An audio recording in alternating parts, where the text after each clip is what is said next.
Kiss my aesthetic, branding, marketing, entrepreneurship. Greetings and welcome back to the Kiss My Aesthetic podcast. It's Lauren from Bemused Studio again. Welcome back. Hi, thanks for having me. It's been a minute and so much has changed. So much has changed, and I've never gotten more DMs and questions after a podcast episode than yours. Really? People were, oh my gosh, everyone was like mind blown. I was so intimidated by it. I feel like now I have the green light to try it. And it's wild that when I interviewed you, I hadn't even tried Midjourney yet. I was like, oh yeah, I'll give it a go. And then I talked to you and I was like, all right, I need to give it a go today. And then I think I didn't sleep for like 4 days straight. That's generally how it goes. Going for it. Yeah. So let's talk about, since we last chatted, I'm going to look up actually when that episode dropped, because I feel like, when did we record that? Like April? No, later. No, it had to have, well, I don't know. It could have been April. Let me see. I'm looking literally on YouTube right now. It was episode 117 and it came out. When did it get posted? Why can I not? This is so boring to listen to on a podcast. 2 months ago. It literally was only 2 months, Lauren. Wow, dude. What was I watching? Some YouTube I was watching the other day and they were talking about like, that's how wild AI is it moves so fast and so slow at the same time. It's like, what is time? What is time? Oh my gosh, it's only been 2 months. I know. That's insanity. Okay, but let's kind of like run it back from where we left off to where we are now. Obviously, like I've been a huge proponent of Midjourney, ChatGPT, all the AI things, because I immediately saw the use case. And the first was San Diego Open. We just wrapped the Open on Saturday by the time we're recording this. I had the marketing director on, the director of the tennis center, and we talked all about the campaign and about how much he loved it and was like, this was like just really creative. And I think it got people's attention. So obviously I'm loving everything about it, but let's kind of like, as if people could access our DMs back and forth to each other every week. Let's just kind of hit on like some of the main topics we've been chatting about. And then there's also just like huge breaking news of within the last like literally 24 hours that we want to touch on as well. But kind of let's try to cover as much of our tracks from the last 2 months as possible. I don't even know where you want to start. Yeah, I would say, where do we start? I think honestly, I was so excited and just like truly just like moved being able to see how you brought that to life with the San Diego Open. Like I tell everyone about it as like such a great use case because of the buzz that it was bringing, because, you know, a picture of 1 million tennis balls in the ocean, obviously there's going to be people that are going to have issue with that. And so to be able to say, look, this isn't real. We didn't go and, you know, create chaos and have an insane photo shoot that cost tons of money. Like, we were able to do this and we were able to create a groundswell of people talking about like, look at this imagery for this event. And like, I mean, it's just so cool. And even like just watching everything you did with it just made me so happy and so excited to see how we can really start bringing this to the most fun, because I think what AI does for me is it gives me an opportunity to materialize what I see in my head. So like I can explain to somebody like, oh, wouldn't it be so cool to do a campaign where like the beaches were covered with tennis balls, but it would be immediately shut down because there would be no way to actually produce such a thing. And then to be able to actually do that and to create a whole myriad of images from in like the matter of a few hours that were ready to go. We did it for all of our posters, our banners. Then I went and had physical tennis balls made with the logos on them. And then we're using those. Then I went to the beach and like filmed content of the tennis balls on the beach, of like 4 of them, not 400, but to kind of connect the like what you perceive to be real versus what's actually real and like blur the lines. And it was just so much fun. It's just an absolute social experiment to see people's reactions, but to get them talking about tennis, I think it definitely was effective in that way, which was just the most fun. Yeah. And I think that raises like a really good point around you still, as the person like doing this and working with the AI, have to have that creative mind. I mean, you don't have to, and it can obviously supplement that and help you. But for the people that do, the people like you and I that really are the creative thinkers and the ones that are like, oh my God, what about this idea? And all you need is just something to spark it. Like, that's why I love both ChatGPT and Midjourney, or just AI in general, is the ability to just be like, here's a bunch of ideas. And you're like, oh my God, what about this idea? And if we did it that way? And like, that's what I am just like so passionate about when it comes to AI, because I do think there's so many people that have, you know, this idea that it's there's no creativity. It's taking the creativity out of the process. And it's, to me, it's like, it's only just magnifying it and supercharging it, because you really, really are just able to do whatever you want. And as soon as you think of the idea, you can go and execute on it. Like what I was doing the other day was just so fun. And I was coming up with concepts for an idea, and it was just like, and then I would check with ChatGPT and say, okay, if we actually wanted to make this happen, can we look at budgets? And it would literally break down like what it would be. And then you can go to the client and you can say, look, here's how we could do it this way. Here's how we could do it this way. Like, there are options. Like, if we really want to go all out, let's do it this way. But here's the price. It's crazy. Yeah, I think the biggest thing it's helped me with is kind of, I'm considering these AI tools as like a co-collaborator. Like, it's not so much that it's a replacement. It's just a way of me almost cloning myself, duplicating myself to cross-check my ideas and my concepts so that I am delivering the best quality product. And I think if you think about it like that, it's not a replacement. This isn't a tool to be like, oh, this used to take me 8 hours and now it takes me 30 minutes. It's like, this is the thing that's going to get you to your end goal faster, but it's not a replacement for taste or design. And I think where people get stuck, people that aren't creatives, that don't understand that, they assume that you're going in, you're putting in a prompt, you're getting your perfect result. And you do such a good job of illustrating this on your social media, how many iterations, how many drafts, how much fine tuning goes into it. And I think the last time we even screen shared and like went through it together, you opened up my eyeballs to a whole bunch of functionality I didn't even understand, which when we talked that day, that was the first day that you could like expand and zoom out. And that was only like a month ago. And we were like, holy crap. So it's definitely more than just like putting in a few keywords and getting a result, but kind of crafting and fine tuning and adjusting. And I think creatives were trained to do that by default, because that's part of our creative process, right? Like, you start with one idea and you're like, nah, that's a shit idea. I'm going to scrap that and go over here. And then what if I mishmash this with that? But it's not like you just open your laptop and boom, the first thing you make is a perfect logo. Right.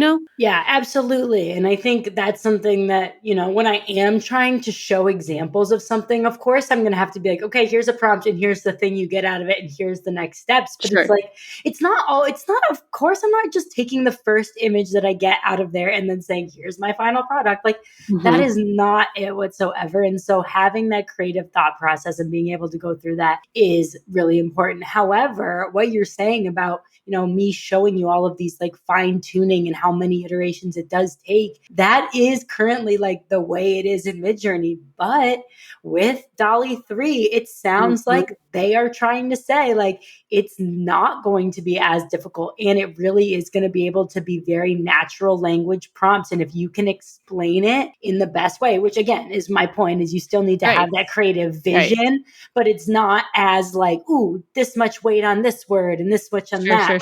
You're going to be able to really get there easier. So I think it really is going to open up the doors to even more people that have the vision in their head and just need to get it out. Right. So let's rewind, because I think I want to talk about the DALL-E stuff for sure, but I think the image weighting, specifications, different parameters for your images is something that if you just listened to the first episode with us, it's something we didn't touch on at all. So I want to make sure we give some airtime to that. But when you and I screen shared right after I'd done a bunch of the San Diego Open stuff, we started working together, and you were like, wait a second, no, like this gets so much better. But in Midjourney with Discord, you can go in, so let's say you like make your first image prompt and you're saying, like, I don't know, something. It's always when you're like, I got to come up with an example out of thin air, but I'll use the San Diego Open one, right? So San Diego Open's coming back next February. So it's going to be the week before Indian Wells. So we're like, we need to come up with a campaign that says like tennis returns, and the road to Indian Wells starts in San Diego. It's like, oh, I immediately know what this could look like. This is like a green convertible driving down the highway with like tennis balls flying out of it, right? So you can start with that, right? Start with that as your prompt, but then you can do all of these like dash. There's this whole secret language that you taught me about, and there's all these parameters that you can change. What are some of the ones that are like your go-to, and how do you kind of like, if someone were listening to this episode, it's almost like a cheat code to some of the parameters. Let's kind of run through some of the ones that you go to as a default. I know what my default ones are for sure. Totally. And what's even cooler about these parameters, and so there are things in Midjourney that maybe we won't get in Totally. Dolly. So we'll have to see how that all plays out. But within Midjourney, there is a way to actually take a group of parameters that you like and save it as a singular dash dash parameter. But the ones that I go to are always going to be aspect ratio. So I always want to decide, do I want this as a square image? Do I want this as a 9:16 that I can use within stories, and then it's always going to fill the screen? Or do I want it 4:5 to fit in the higher portrait image size for Instagram? Or am I making YouTube? So then I want to, go horizontal. So always making sure that I'm choosing what my aspect ratio is. And with parameters, it's always dash dash and then lowercase. It always has to be lowercase. It's generally like the first letter of whatever the parameter is. So for aspect ratio, it's AR. And then for something like stylize, it's going to be dash dash S. You can write out stylize. It'll work that way too, but generally we're trying to make things shorter. And so stylize, basically what stylize does is Midjourney has its specific amount of aesthetic. I like to call it Midjourney magic that it puts into images. And so you are deciding, like, on a scale of 1 to 1,000, how much of that aesthetic you're going to get in your image. Now, the higher the number, the more gorgeous, beautiful, aesthetically pleasing your image is going to be. But the further away from whatever your initial prompt was, it's going to get. So you really have to kind of figure out, like, where is that sweet spot? And when you're just using it on default, you have a stylized set to 100. And so that's, from 0 to 1,000, it's only set at 100. I like a sweet spot of like even 40, because I feel like when you go so high, and when you're in version 5.2, we can get into versions another day, but when you're in that version, the stylize is very, the higher the number, you don't want to get that high. Right. Especially if you're doing things like we're doing, which is bordering on believability. So I feel like stylization is kind of photorealistic, right? This is your spectrum that's going to say, like, is this a photo or is this not a photo? Is this a painting? Is this not a painting? Versus just getting things that are like totally wackadoodle. I still like a stylization of like 250. For me, I like that unbelievable, bordering on whimsical kind of side. But we talked about how between stylization and also chaos, which is my new favorite filter, those two filters or parameters really allow you to kind of develop almost like your signature. So I talk about this. I taught my mom how to use Midjourney. She's an interior designer and she's been using it like crazy, but she's been using it for like mood boards to like show textures inspired by, I don't know, if she's designing a living room that looks like Tulum, right? She's like, show me knolling mood board of textures that you'd find in Tulum. So that might spark some creativity for her that would get her closer towards sourcing things that aren't as predictable. She's not only looking at the samples that are coming out of the tile provider, but she's saying, oh, okay, I didn't think to do, this combination with that combination, and now it's getting me down the road of actually materializing this thing. But I think that the more you learn Midjourney and the more you learn the parameters of AI, you start to develop like your thumbprint, like your signature look and style based on those things, right? And based on some of your keywording is going to get you closer to what you're after. So the stylization, the other one that I love is chaos. And for brainstorming, putting that chaos filter all the way at 1,000 or 100 makes it so fun, because it really basically says, like, I might take like maybe a few words from your prompt and run with it, but I'm going to run with it in a direction you've never seen before. And that to me is super fun. It's an absolute rabbit hole, but like that bit of it is really still very exciting. But you have to have the taste to narrow down what's good and what's not good, right? Right. It's all about curating it. But to your point, like, so for the chaos, let me just give people a little bit quick of what exactly that means. Chaos is on a scale of 0 to 100. And when you give it a high chaos, it's basically going to make the four initial images that you get be different from each other, not alike. So they're going to have very different layouts and concepts and styles than each other. Whereas if you have a 0 chaos, they're all going to be pretty similar in their actual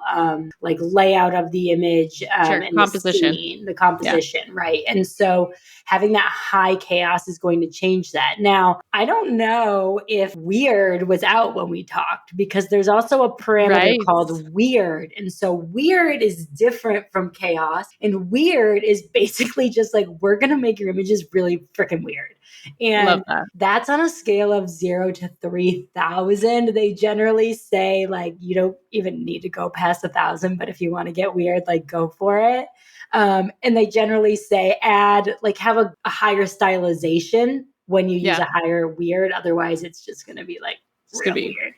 super weird. No, it Yeah. is. It's kind of like, I kind of picture it like kind of like playing Yahtzee, right? Like you're putting all the dice into the cup, you're shaking it up.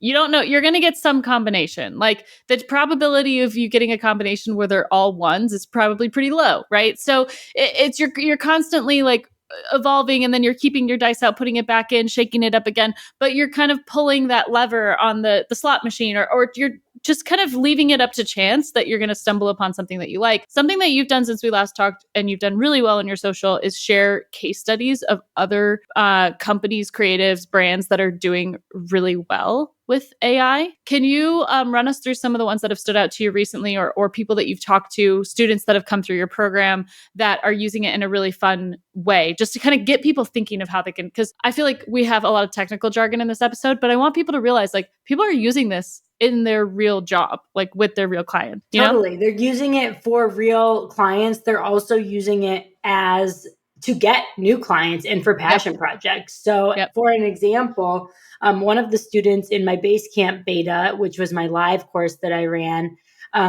created an entire brand, and she's a brand designer, and she is an incredible creative in her own right, obviously, and that's what we need in order to actually make this happen. So putting what she already knew and how to build a brand and how to tell a story with Midjourney and the ability to kind of lean into the idea of virality, she created her own brand that was based on Ron and Hermione creating a bookshop and a coffee lounge like in England. And it went viral. I mean, it's all, almost 1 million views on TikTok. I think almost 700,000 on Instagram. And it's like, that shows how the power of being able to lean into what people are talking about and their interests are in, and really be able to create something new that is familiar. Like, why do you think so many like of our top movies are the second or the third or the fourth version of that? Because people like the repetition, they like the familiarity. So it's like, if you can give them something that they already know and flip it on its head into something new, you just have so much potential. And so being able to see that go wild was so cool. And then another one of my students created in the course, we actually created a community. So the brief that I gave was kind of like, we want you to come up with your own space, and it can kind of be for whatever it is that you want. Maybe it's for kids, maybe it's for millennials, maybe it's for moms that want to drink wine. So everyone kind of like took their own brief and like ran with it. And one of my students, Natalie, actually became a finalist in Tonic Site Shop's new template. And she took her entire brand that she created in the course and actually built it in to show how you can use it in a new web template. And she built this very serene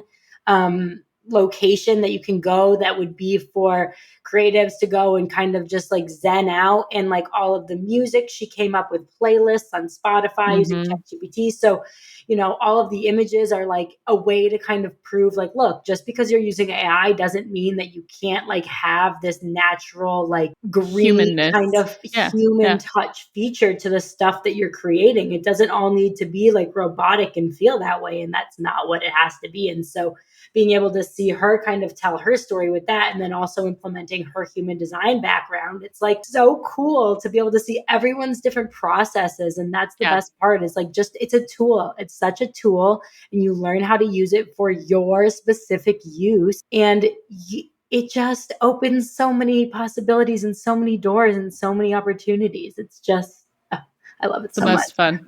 No, it's so become part of our process as well with our team. It's like now that when we're working on brand design projects and we're in the brand like stock photography collection phase, mood boarding phase, I know so many people because this was me, like running your head against the wall, looking at the same 4,000 photos on Pexels, trying to say like, oh my God, I've seen this photo literally everywhere. This doesn't have the diversity that I'm looking for. This doesn't have the color palette that I'm looking for. This doesn't have it doesn't fit the brand. So it's like you're trying to like put this like square peg through a round hole where I can go to Midjourney and describe exactly what I'm looking for. And one of the projects that stood out recently that we did this for was Zeppelin naming. And Zeppelin naming's whole aesthetic was kind of this like new age, golden age of advertising, like retro futurism, which doesn't really exist in photography and would be really difficult to produce in a shoot. But we created all of these like hyper realistic chrome abstract, architectural, reflective, like sky and chrome and clouds and head in the clouds and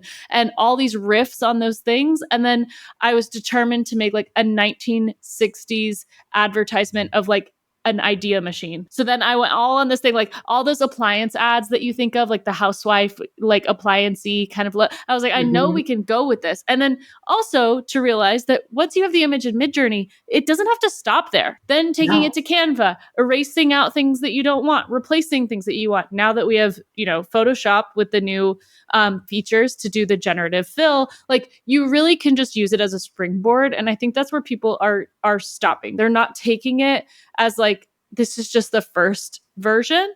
They're not expanding on it. And they're just like taking that for face value and then running with it when like really you can go so much farther with the images that you make. Yeah. And that's why I like to kind of lean into, and I don't know if this is why it's called this or not, but I really try and tell people like it's called Midjourney for a reason. It's the middle of the journey. Like it is not done when it comes out. Like you've still got work to do. Go make it even more of your own. Bring it in to exactly what you're saying. And now, as of a week ago, the 13th. Maybe. I like have it in my mind. I'm like, September 13th is the day that Adobe opened Firefly out of beta and we can use it for commercial projects, which is so huge. And as creatives, we should be looking at this thing. Okay, if Adobe is integrating it into everything they're doing, shouldn't I also be, we've been using AI in Adobe for a long time, whether we, want to believe it or not. And you don't want to like admit that like the lasso tool is using AI. Like it is.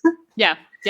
No, it's also a thing of like, it depends on the quality of the input. I just interviewed these two guys that own an agency in Stockholm, Sweden, literally like an hour before this. And they were talking about how, there's still things to be aware of with AI as far as like it's only pulling from the input that it has and it's not necessarily going to spit out like the most perfect result, right? So if you put in to Midjourney like show me an image of a headshot of a creative director, you're still going to get a white male with rimmed glasses. Like you're not going to get creative director the way that creative director can mean a whole myriad of options, right? So but I kind of raised the point to them. It's like, well, as a designer or as a creative, you're only as good as your input.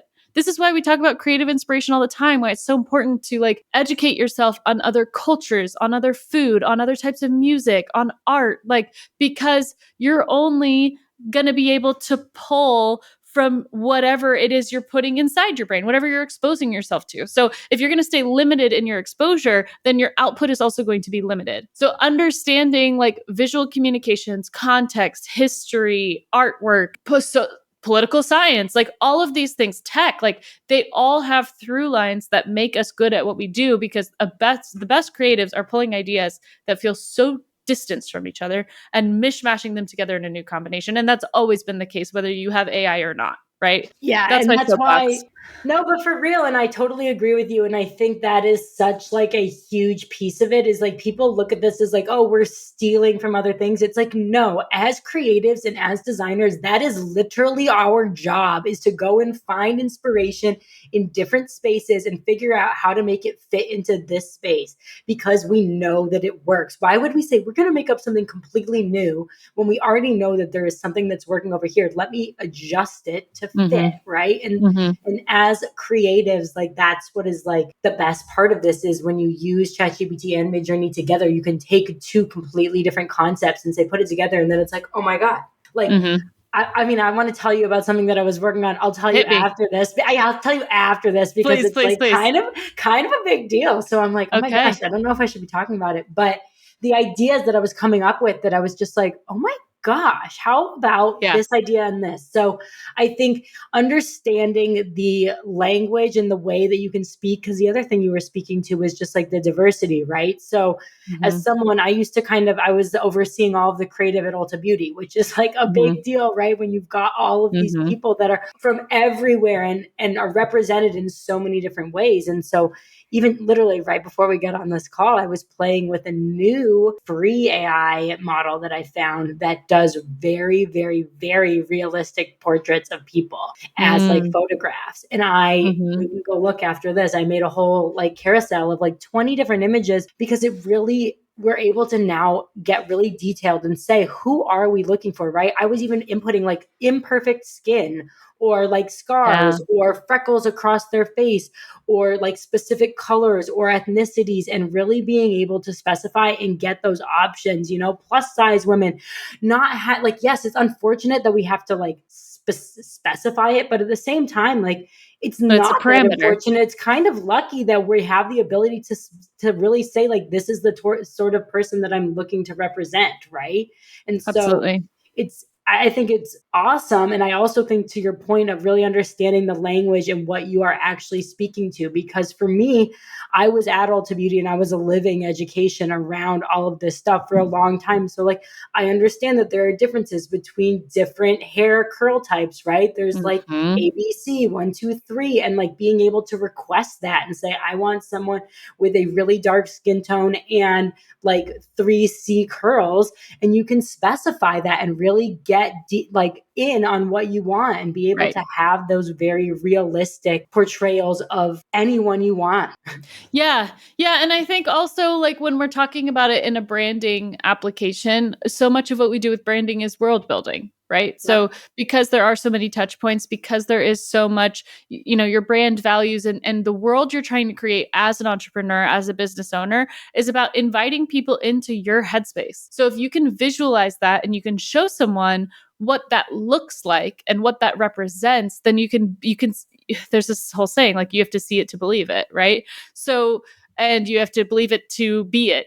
There's kind of that trail. So the same thing with our other client, Fit Boss Blueprint. He told me, he's like, I want my brand to look like Batman's Batcave converted to a personal gym home office. And I was like, yeah, like, I know what that looks like in my head. He's like, and in San Diego. And I was like, amazing. So in his branding presentation, we included images like that. And then I also mocked up an entire like HQ foyer, and then was able to add the logos in there and say, like, yeah, someday when you're a multi-billion-dollar company and you're an empire, like, why not have that fun with it? Why not go there with it to show the client not only that you know how to materialize that when the time comes, but to kind of get them in a space of seeing and visualizing it. And then also, as a prospective client, like, for them to use that on their own marketing to say, like, hey, this isn't real, but this is like your own mind's gym. Like, this is a way of materializing and visualizing something that is abstract. So when he's explaining his concepts about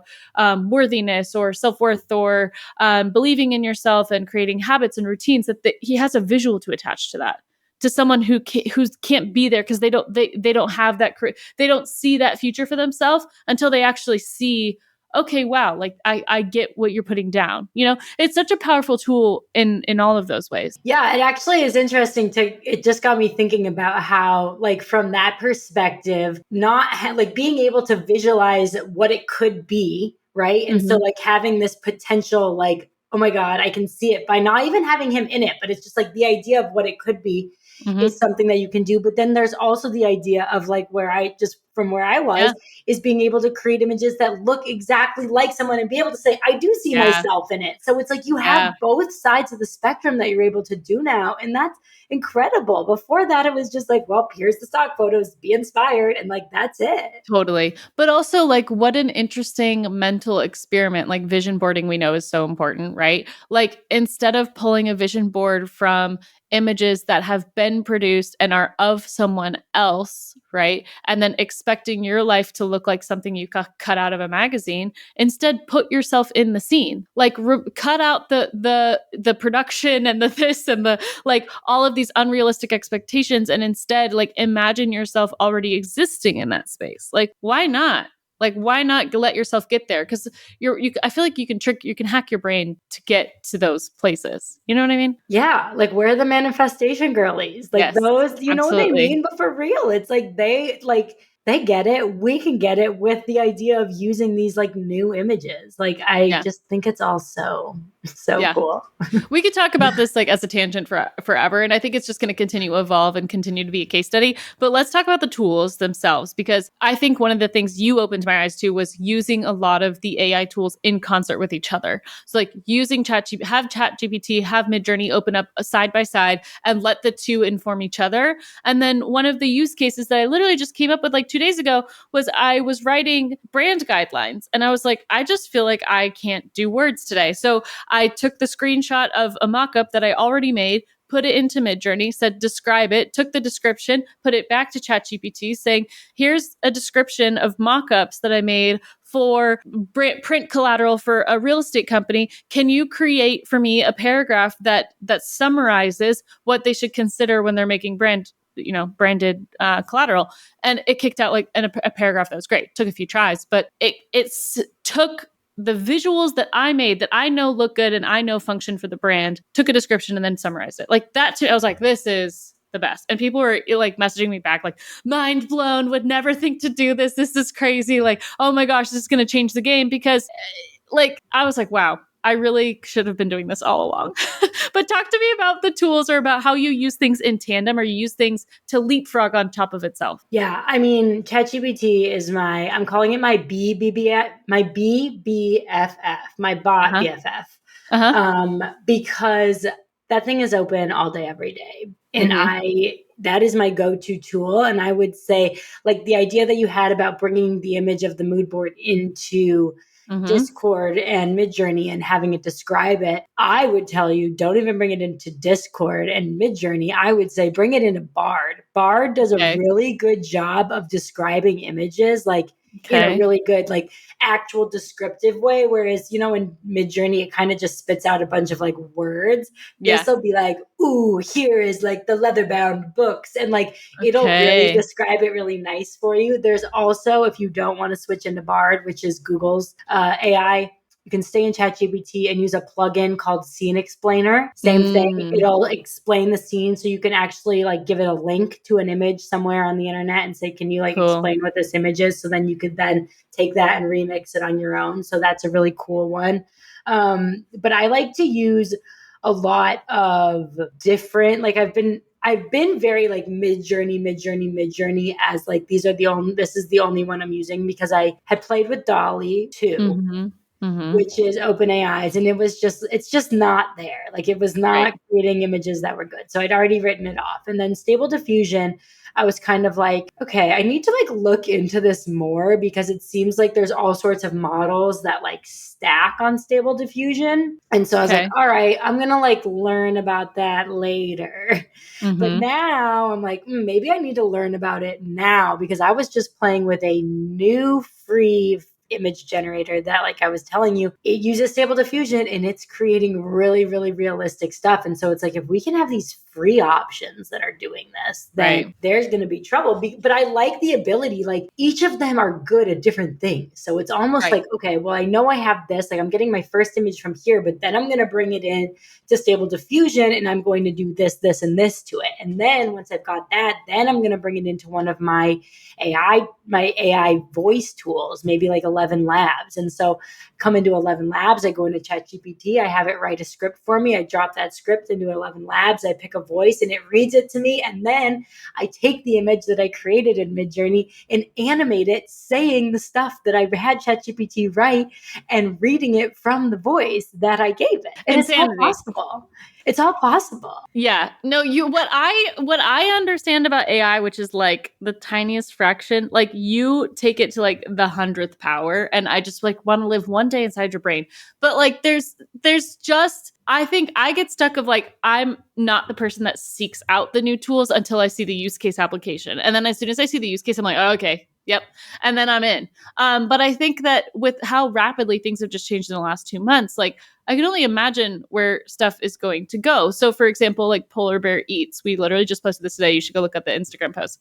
But I created a bunch of images as if we found archival photos of when a polar bear actually went into the cafe and was taking pictures with like patrons of the or into the diner and was like taking pictures with the patrons of the diner.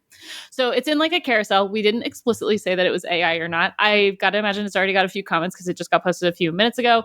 But a really fun extension world building of the brand. Now, if I had like unlimited like 3 weeks where no one talked to me, I would find a way to make that into a short film. And I would go and put a bunch of like cool filters on it and music and make it as if there was a news report of someone standing outside of the old version of the restaurant when a polar bear just happened to walk in and he was like hanging out with everybody that was in the diner. That's but that doesn't seem like it's that far off of a possibility. It's not. So Because you could probably do it today. last week, I found this new tool.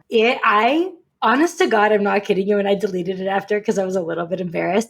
I posted on my stories that I was like, you guys, I'm about to cry because I watched this AI do this. And I am so impressed that like I'm crying and moved to tears. Like this thing created like a 2.5 minute like explainer video of like AI and why creatives shouldn't be scared of it in literally 90 seconds. And it went in and it made the whole thing and it had all the text overlays and you could easily just go in and change the script anywhere. It would change the voiceover. You could edit it with natural prompts. All of the videos that it uses is from like iStock or Storyblock. So then at the end, it's just like, okay, here's the price to like use these images. And if you want, you can switch out the images to your own images. It's got this super easy editor. And I'm like, oh my God, the amount, like you literally can just say, make an explainer video for XYZ. And this is the size I want it. And it does it in 90 seconds, Michelle. It's insane. Like that's the thing is like, so if you, and to your point of being able to see the case studies, that's truly why I'm making the membership is because I think it is moving so fast and there's no way for like a single course to ever be able, like every single day there's newness. So it's like, if there's a way that I can be able to, you know, every other week come on and talk about what's new, check out how I'm using this new tool. And then every month having masterclasses of try this new tool, try this new idea, and really showing people, because I agree, without spending the time and being able to dive in and really play with it, it is going to be more work than, you know, being able to have someone to just say, okay, here's a 30-minute video I can watch and now I know how to use it, right? I think to make people feel better about this and to like use another example that makes sense is like, think about how photography has evolved in the last 100 years. Like from camera to like film photography to digital was a huge revolution. Digital to smartphone, are you kidding me? And now like the advancements of smartphone photography, like the technology is advancing, it's giving us more tools. It doesn't mean that just by having a better camera in your iPhone that you're a photographer, right? But on the flip side, now everyone can be a photographer. Now every single person can take and make images, which is great. So it's just kind of like, I think people get really overwhelmed by AI because number one, they don't understand it. Number two, they get worried about their jobs going away. We talked about this on the last podcast as well. But I think the more I've been learning about it and trying to pay attention is on the creative industry as a whole is like everything that's happening with like SAG-AFTRA and the writers' strike.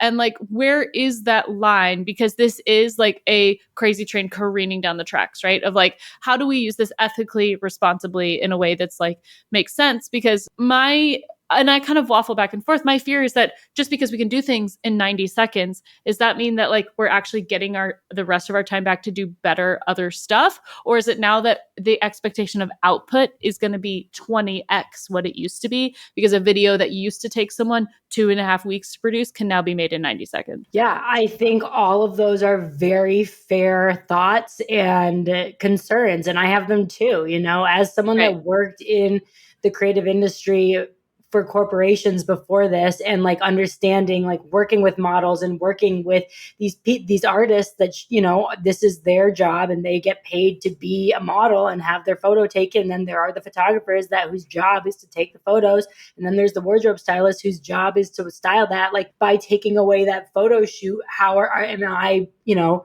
somehow making it so that they are losing job? And that's going to always be the case. Exists. Unfortunately, Yeah. with any sort of new technology, you are going to lose jobs. However, there are always going to be jobs gained. So in the sense of when we stopped having painters, right before photography, we were painting portraits, right? Then a camera came out and said, cool, we don't want to sit here for 2 hours and have our portrait taken or painted because that takes too long. If you can do it in 5 minutes with your camera, we're down. Let's go with that.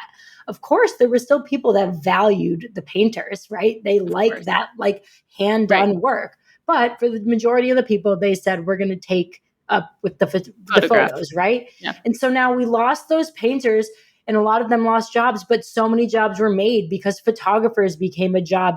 Film processing became a job. Camera making became a job. So exactly that. And then as soon as we get into digital, it's like, well, now we don't need the film processors, but now we have people that work for Adobe. You know what I mean? Yeah. And so it's like, how many jobs were created when digital cameras and photography were created? And how many jobs are created by people that are able to literally create videos on their iPhone? So it's like, it's always going to be moving in that way. We're going to lose jobs. We're going to gain jobs. I think in order to really be someone that's going to feel secure in their job, is you really need to become an expert at your craft without AI. Yes. And really be able to be like up in the field on your own without it, and then you can implement it. And if you're not at the top of your field, then use AI at least to like help you get there, right? You can have it teach you things now. So I think that's really important to think about, because I agree, there people are mad and people don't like that, you know, maybe their jobs are going to be taken, but think about it in the sense that like things are going to keep moving and it's not going away. So why not learn how to implement it? The pendulum does swing back. Like how many democratizing how many weddings are people requesting film photography for their wedding? How many people are now investing in getting their portrait painted? You know what I mean? Like, it just because one thing eclipses the other doesn't mean the other thing goes away completely. So I think you're totally right. Be an expert of your craft, know what you're good at, decide, are you going to use this as a tool? Are you going to stay in your lane? Like, whatever it is that you decide, just know that like, if you don't embrace the way that things change, then you have to be very, very okay with, number one, being kind of left in the dust. And number two, realizing that like, you're just going to have to adapt regardless. Like, that's just kind of how these things go, you know? And I think with AI, and I think with a lot of the writer strikes and stuff like that, it's about, you know, actors who are selling their likeness because they're an extra. They're coffee shop goer number 14, and they got paid, you know, a couple $1,000 to be there, maybe, and now they can just sell their 3D scan of themselves, and some producer can use CGI and throw in coffee shop goer number 14. That person now doesn't have to show up on set. Like, yeah, okay, they lost the job of the one-off job, but now they're not showing up on set all day, and now what else are they doing with their time? Like, can they sell their likeness infinity times over? Have they now just digital commodified themselves? Like, yeah, you know, like, like it's hard for me to try to like be upset at that as a use case. And then, but I think what's going to happen is the same thing that we saw happen with food, right? Now with food, you see like all natural, organic, vegan, da, da, da, da, da. What if all of your entertainment and all of your media had these quality verifications, right? Like, if this is a real photo shoot, if this is real fact, if this was a real article, like, who are going to be the governing bodies that like dictate what's real and what's fictitious? Because I think if you feel so strongly in your personal core values that you only want to see films written by people, filmed by people, with real people actors, then you can go out and do that as a consumer. And like, then you're going to have to seek out and do your due diligence to go support the studios that follow those practices. But I don't think we should then negate somebody who's an indie filmmaker who doesn't have the budget of a huge studio and doesn't have backing to go make a film that they can make from their laptop with CGI. Who are we to say that they're not allowed to do that? That truly is like what I think the biggest struggle for me is with AI, is that it is like why am I like, I don't know. It's almost like, why am I supposed to like be mad like that the big guy's going to get screwed on this when it's like, I am the little guy. Like, just because I'm doing this, like, I am the little guy. Like, I run my business by myself. And if I can continue to make money for myself and build my generational wealth, if I were to have children, but you know what I mean? It's like, if that's my prerogative, and why am I going to have to like be upset? And I know that this is going to ruffle feathers and it's going to make people mad, but at the same time, it's like, I don't have unlimited budget to have my brand running. And so if I can pay $20 a month for ChatGPT, and I can pay, and I shouldn't say that I'm paying just $20 a month. You know how many freaking AI tools I pay I was going to say, you're racking up a pretty bill. But when you use it properly, it saves you time, and it really does create a team for you. And if I can pay for my team to be robots versus real people, and I get along with the robots better, like, why am I getting penalized for that? You know? So I think whatever, you know, people are going to hate it. People are going to love it. And I think it's just, that's part of being in this world, is you're going to have to deal with people that are not happy with it, and they're going to have problems with it. And to them, I say, I see your problems. Like, I'm not trying to ignore them or think that they don't exist, because I think that there's a lot of ethical considerations, and just all of it is, there's a lot, and we don't know where it's going. But I think as someone that is an early adopter and open to trying new things, it's like, I'm gonna work with these tools while I have the opportunity to, until they tell me that I'm doing something wrong. I'm gonna, in my own being, I feel okay about using it. And that's kind of what it has to be, is like, you have to decide and determine for yourself if using it is going to make you feel a certain way, and working with people that use it is going to make you feel a certain way, then that's fair. And I think that's fine. But I do think that if you don't use it, you're going to get left behind. Yeah, and you just have to come back to your own values. That's with any conversation, right? Like, you have to come back to, what do you believe in? What do you stand for? What do you tolerate? What do you not tolerate? And I think that's true across industries, across history, across anything. We saw this in the pandemic, right? Lazy people are going to be lazy, and productive people are going to find a way to make money. Like, that's just the truth of the universe. People who are shady and cut corners are going to be shady and cut corners. People that use it for good and not evil are going to use it for good and not evil. Like, there's some like harmless chaos. There's a chaotic good happening out of creating images of tennis balls all over a beach. No one was harmed. It's actually better for the planet. Nobody lost their job because it wasn't something that was going to happen anyway. So it's like, why not go there with it? And like, so some boomers got mad. Like, what else is new? Is the sun in the sky? Like, does the bear shit in the woods? Like, duh, that's what we were looking for. So it's one of those things of like, again, come back to your values, come back to what it is that you're using it for, come back to like, you know, don't defraud people. Obviously these things are going to happen, and we don't know what we don't know. I think that's the biggest thing about all this like AI legislation. There's no possible way we can put guardrails around something that we do not understand. And they liken it a lot to social media, right? Like, if we could rewind the clock 15 years back and put laws around social media usage, what would we do differently? But we would have had no way of knowing what was going to happen. And just like same thing, if I ever choose to have kids, you bet your ass there's going to be some real parameters around their social media usage. Absolutely.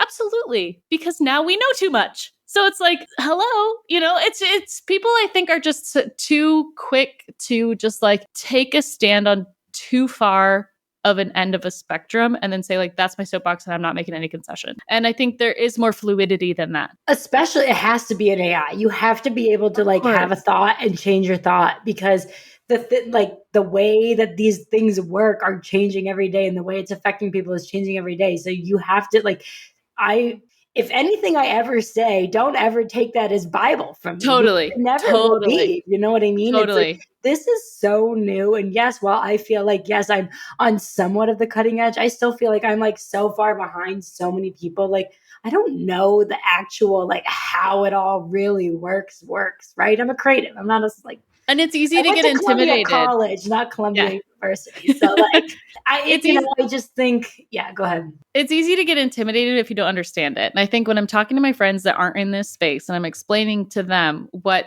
they can use AI for, it was as simple as I had a dinner party. I was making pizza, Greek salad, lemon chicken, and breadsticks. And I asked ChatGPT, I'm having a dinner party for 20 people. This is what I'm making. What time should I start cooking so that everything is hot by the time I want to serve at 7 o'clock? And it laid out down to the 15-minute mark what time I should start each thing to ensure that what I wanted to cook was going to be all prepared accordingly so that everything was hot. Could I have sat down and figured that out myself? Sure. Was it so nice to just like plug it into my phone and have it kick out, be like, okay, at 4:45, you should marinate your chicken. I was like, you got it, dude. And then just like rolled with that. Like that's the kind of thing. And so when I told people that when they came over for dinner, they're like, oh my God, you can do that? And they're like, that would be so great. Or like travel itineraries, like things that are just like anything that's giving you a headache. Like there's kind of now an AI workaround for it if you seek it out. Yeah, You know? especially and honestly, so more news, like again, like this so today,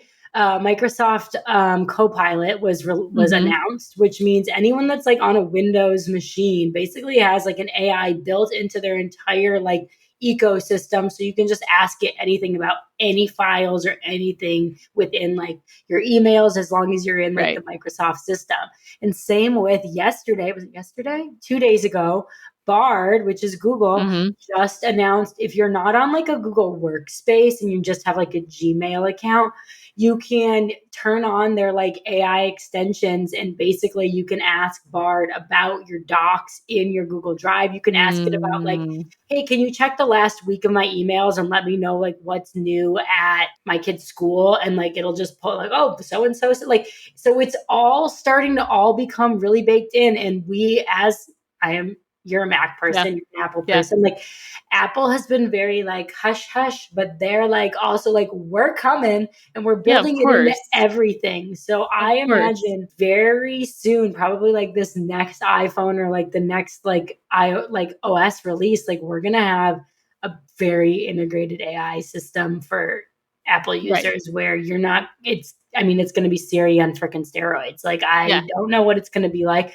I was on a podcast the other day and someone was like, what do you think it's going to be like in a year? And I just laughed. I was like, There's just no way to how could know. you possibly know? How could There's you no possibly way know? to know.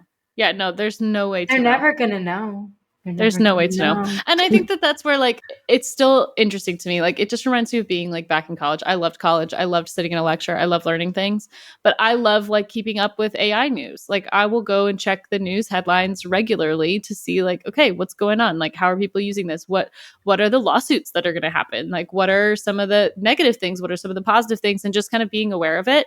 But again, it's getting us closer to like the humanness of the human experience and it's just digitizing that. So yeah, I think it'll be really interesting. I think we need to just make a standing podcast for like every single 2 months just to check in because I mean, I can't even imagine what we're going to be talking about in December. You know, Yeah, no, it's going it's that true. quickly.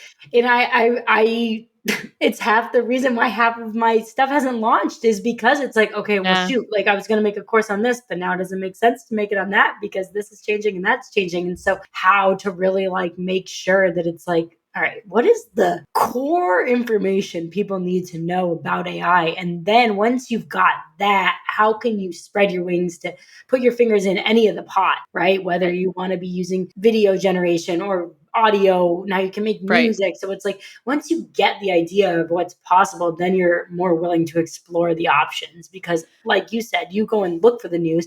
I get freaking 10 AI newsletters in my inbox every day, and Yeah, each of them have at least 10 articles. Yeah, 10 different tools. So it's like launches. 100 Yeah, tools a day that's just like dumb. And it's like, okay, yeah, which are the good ones? Which are the not good ones? You got to send right. ChatGPT on an errand and say, go through all of these and tell me which are the good Uh-huh. ones. Uh-huh. No, I think as a third party observer of your brand and how you've grown, it's more of how I think you've positioned yourself really smartly as a resource for people And I think more so than just saying like, here's the course with everything, it's like, here's the foundations, right? Just like when I'm telling a client about social media, here's the foundations of a good social media strategy, like knowing your content pillars, understanding your audience, having a consistent brand. Like that's going to be true of every platform. That being said, LinkedIn is drastically different than Instagram, is drastically different than TikTok. So now, like it's not enough to have one social media coordinator on your team. It's not, there's no way. And I have to tell this to my parents all the time. They run an interior design agency. And my dad keeps coming to me. He's like, how come there's just not an agency that does everything? I said, because Dad, that hasn't existed in like 10 years, right? Like it's not, a person who makes a car doesn't also make the tires and make the wheel well and make the stereo and make the bumper. And no, like you're getting those from different specialists. Like we're just becoming specialists. Yeah, you can go to your GP doctor. How many people complain about their GP? Not, my doctor doesn't know anything, because every single system is so specific and there's so much information about your hormones versus your intestinal system versus what. How could one person ever understand how all of those things are supposed to work in concert, you know? So I think it's going to be the same with AI. It's like, yes, I think people will start hiring prompt engineers on their team, but you'll have a copywriter with a specialty in AI. You'll have a creative director with a specialty in AI. You'll have a photo video producer. You'll have an audio tech that's using AI as a tool, right? Because there's no way to even expect the one person that's like the AI guy or gal on your team to know everything. Yeah. It's too much. It's too much. And that's why I've like even shifted, was because originally I was like, I'm going to just teach brand designers. And then I was like, this doesn't make sense to only teach brand designers. The people that are good at their craft already are the ones that need to learn how to use AI. It's not like you need to be like the AI expert of like all things AI. That's not the goal. The goal is if you're a copywriter, learn how to use AI if you're a photographer, use how to use it to plan shoots and be able to go to your client and say, all right, here's the plan. Now we know exactly what every single shot's going to be. We're not going to have to freaking do a reshoot now. Right. So like, how can you, as the person that is already doing a great job in your field and you've got your shit down, like how can you adopt the tool to then make yourself a better version of yourself, right? Of yourself. So that's truly what it is. It's like you're using the robot tools and the robot brain to supplement. And that's the biggest thing, is it's like a supplement, not a replacement. Absolutely. And then with education too, to kind of like close loop on that, I think that people are going to crave education that is more current and up to date and evolving than the education system that we have, right? So like, yes, the things I learned when I was in college 10 years ago, like were great for 10 years ago, but now the stuff that I've learned is outdated. So I think that education as a model of like, oh, here's the thing and here's how it always is, like not necessarily the case when things change this rapidly. So I think education will shift from being like, this is the prescriptive teaching to this is now a space that we're holding to have conversation. This is now a community where people are going to crowdsource from each other, you know? Yes, that's truly, and like, this is a working title for the membership, but so Basecamp is like base camp, right? Like that's where you go to start. And that's why you saying having the foundations. I plan on having the courses be called the basic foundation training, so that you've got that, but then you kind of level up and you go to Cosmo Club. And Cosmo Club is that's where we're going to have like a lot of the cool, like live stuff. And I've already said, I want for each of these lives, so they're bi-weekly, I already said, bring your boobs, bring your baby on your boob, bring your wine, bring your weed. Basically, it's like, come and chill. It's going to be a time to just like zen out and like learn about AI and hear what's new in the last 2 weeks, right? Because literally in 2 days, so much has changed. So it's like to be able to have this time that you like go to every other week where you can hang out and just like learn. And so I had the idea because I'm like, I want it to be like a cool, like Soho House sort of vibe. Yeah. It's almost like, you know, I started playing with, I use Pi, which is a conversational AI that you have to try. And I like, when I go on walks, I just talk back and forth and brainstorm with it as if it's like my brainstorm idea partner. And so it came up with the Creative Cosmos Pub because it was like, well, you have more of a laid back brand like it might be a little feel more inclusive because that's kind of The more who pub you are. mentality. Yeah. And so I was like, "Ooh, I like that idea." And it's different. But then I was like, "No, I still want to have it be like a bar." And so then I had this idea. I was like, "What if we had bot tenders?" And they were basically Mm. each week or month before we have the live, we have ChatGPT come up with a recipe for a drink for us. And then Mhm. everyone makes the drink and we'll have like an alcoholic Mhm. version, a non-alcoholic version. So if like it's morning for you and you're coming to join, Mhm. it's like, you can make it into a smoothie. But then it's almost like this really fun activity of like, we're all drinking this drink that this robot made up for us Mhm. and we're doing it Mhm. together. And I just feel like it's like such a fun idea to be able to like have examples of just the ease of use of these tools. As simple as like being able to come up with a recipe and Recipe. just being able to like chill and like learn and like not make it a scary thing. Like have it be something that we're like looking forward to learning about. That's what I think the future In of my education head, is. like the masters of the Renaissance were doing this with each other, and like the scholars in Athens, and like all of these, like there every time that there's a technological renaissance, there's meeting of the minds. These things happen. We know this. This is documented, right? Like the Impressionists were all hanging out together at the Moulin Rouge. Like, let's be real. Like that. Like so this isn't even that crazy of a concept. It's just you're introducing it with this remix of like adding the technology into part of the conversation. Oh my Yeah. gosh, I'm so Very excited. good point. That's such a very good point. I didn't even really think about like, This I mean, happened. I guess Like, I come on. did, but Like yeah, like it's Plato and Socrates were talking to each other. Like we know this. Like this, like the Roman bathhouses existed. Like they just didn't have Facebook groups. precisely. But you It gotta wasn't know that they're having these documented. conversations. And like, granted, like we don't have it well documented of the women doing these things, but let's be real. Like women have been running this shit for a long time. So like the women are sitting around and having their wine nights and girl time and absolutely talking about these ideas too. So it's not that novel of a concept, but like there's meeting of the minds that happens. Like, duh.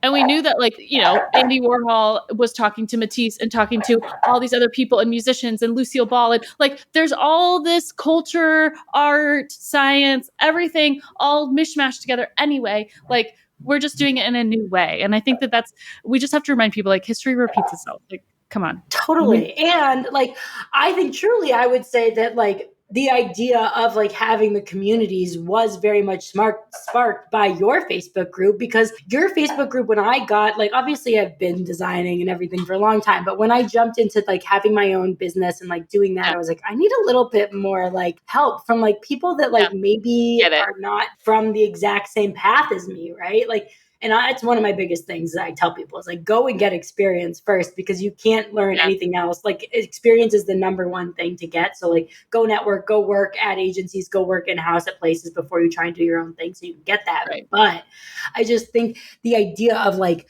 coming back to, I lost my train of thought.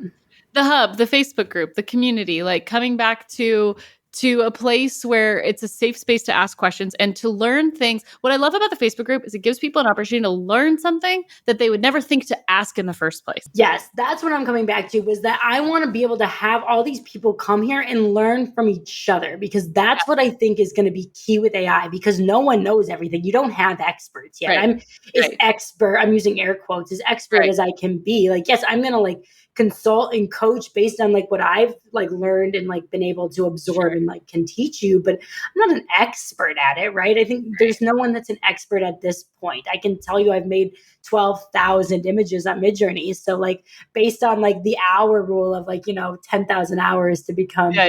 an expert in something, maybe that is the case. But I think, understanding that there are new tools every day, and a copywriter is going to find, Quillbot and tell everyone about that. And as a photographer, I'm going to find, photo room and be like, look at how we can be doing like, so you're bringing in all these different perspectives from all of these different backgrounds and different roles in creative, and bring them all together to be like, look at how you can use these tools. Like I just think there has to be that crowd source of information for something like this, Social because it's learning. so fast. You miss the stuff that is, Mhm. I will find something and be like so impressed with it. And 3 days later, I'm like, what was, I don't Forget it even, it's out of my brain completely. And so obviously I try and get everything into like my spreadsheets, but the speed is just so fast. No, it's absolutely nuts. Well, this was a doozy of an episode. So if you made it all the way to the end, congratulations. I wish there was a prize for you, but I didn't think that far ahead. And this was also a very impromptu little recording. So thank you, Lauren, for being available. Where can everyone find you, follow you, check out Basecamp? I feel like they're going to want to. I send people to you all the time because people are like, oh, you need to teach on Midjourney. I was like, nope, go to Lauren. Like, she's your girl. Like, I just shuffle them all your way. So plug yourself so people can find you and find more information. Yeah, so you guys can find me at the Bemused Studio on Instagram. That's generally where I'm hanging out, and I will be hanging out. I don't know exactly when this will drop, but I'm going to have a free community as well as a paid membership. The paid membership's not going to be dropping. That's Cosmo Club working name. Won't be coming probably until the new year, but courses and community are coming in the October, November timeframe. So depending, they may be available. So just come to my Instagram and check it out. And we'll probably have stuff up on, I'm going to give you the final URLs that you can drop in the link, because I don't have the exact ones that we're going to use. I've got a couple purchased, but we don't know which one for sure. So, nice. But yes, everything is going to be super exciting. I'm excited to have a free option for people that are just trying to get their feet wet and really just want to kind of connect with other like-minded, forward-thinking creatives and creators. So that's the goal of really having Basecamp free community, and then having the courses that will really give you the foundations for using large language models and text to image generators. So that's the plan, guys. And I'm super excited. And I just my favorite thing is just talking about AI and sharing everything I find with people. So please come and join all of it. Yeah, join everything. And then we really should just make this like a standing every 2 months, because then it would be 6 episodes a year. It's going to be so funny to listen back to this episode in a year's time. I agree. And also, I would want you to come in, because that's the thing, is having these master classes is bringing in people to, like you said yourself, I need case studies, right? For you to be able to come in and talk about, hey, check out these 3 different projects that I did. And now we're going to be able to hear from people that are really, truly using it to move the needle, which is so inspiring. And that's the best part of it all, is being like, that's so dope. Look what they did. And so I can't wait. So yes, this is your official invitation. This is your official invitation. Perfect. I'm all about it. Absolutely. Well, thank you so much. And we'll catch you the next time that there's crazy AI news. We're on Instagram as well. Follow both of us there. We tag each other all the time. Lauren's also in the Facebook group. So if you have a specific question or you're lost for some reason and you want to post in Kiss My Aesthetic, I always tag her right away so that she can kind of get you in the right direction. Yeah, totally. Perfect. And I'm not on Facebook enough as much as I need to be, but I will be better about it. But come find me in the DMs if I don't answer. No worries. Thanks so much, Lauren, and we'll catch you next time, guys. Bye. Bye.